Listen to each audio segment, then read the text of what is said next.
Formo part de Slow Food Barcelona i ens dediquem a la divulgació de l'alimentació sostenible i responsable.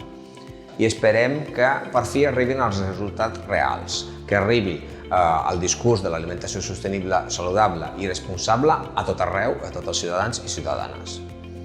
Els nostres compromisos des de Slow Food són bàsicament tres. Xarxa de restaurants responsables i sostenibles, que queda reflectit a una guia que es diu Barcelona Slow Food Guide, que surt cada any, aquest any serà el quart any. Aquesta xarxa mateixa estem impulsant un projecte de recuperació de la brossa orgànica, de compostatge, perquè es puguin fer servir als horts o es pugui donar als clients, però és tancar el cercle. I el tercer compromís és el nostre mercat de la terra, que funciona des de fa 8 anys, xarxa de productors, venda directa, contenidor d'educació sobre alimentació sostenible i responsable, tallers i també hi ha sempre menjar popular.